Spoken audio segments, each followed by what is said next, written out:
Party के राष्ट्रीय अध्यक्ष श्री अखिलेश यादव जी के निर्देश पर, आदेश पर समाजवादी पार्टी का ये प्रतिनिधिमंडल पीड़ितों से मिलने आया।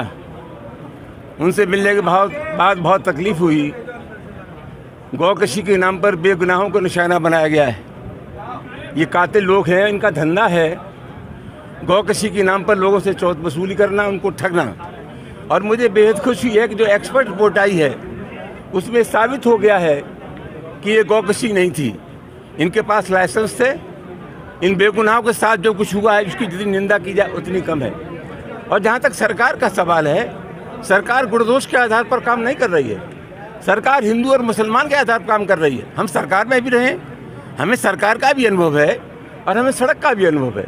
सरकार एक संदेश देती है और जितने अपराधी हैं, अगर कहीं से भी जहाँ दलितों पर अत्याचार हो रहा है, पिछड़ों पर अत्याचार हो रहा है, अकलियत के लोगों पर अत्याचार हो रहा है, एक भी जगह कार्रवाई सरकार कर देती तो एक संदेश चला जाता, मैसेज चला जाता कि सरकार अपराधियों के खिलाफ कठोर कार्रवाई कर रही है।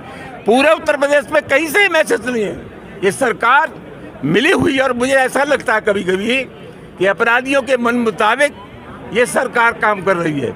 अपराधियों को ये लगता है कि उनके दिल की सरकार है, मन की सरकार है, उनके मिजाज की सरकार है, इसलिए बराबर ताबड़तोड़ घटनाएं हो रही हैं। स्थिति बहुत खतरनाक है।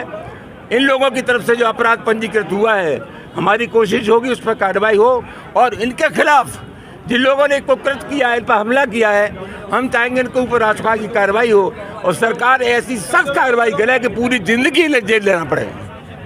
देखिए, जो डेलीगेशन घायलों से मिला है, आपको ये पता है, आपकी भी नॉलेज में है कि वो उसकी रिपोर्ट आ गई है मीट की। वो गौमांस नहीं है।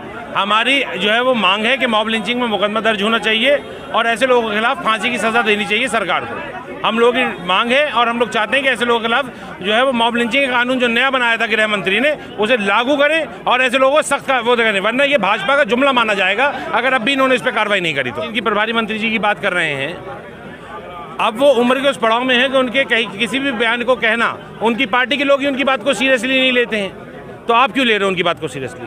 छोड़ो, जो बात गंभीर है उस बात पे बात करिए कि क्या उत्तर प्रदेश के मुख्यमंत्री और गृह मंत्री हिंदुस्तान के जो कानून लेकर आए थे वो भी जुमला कानून है या उसके तहत कार्रवाई करेंगे, ये बताएं।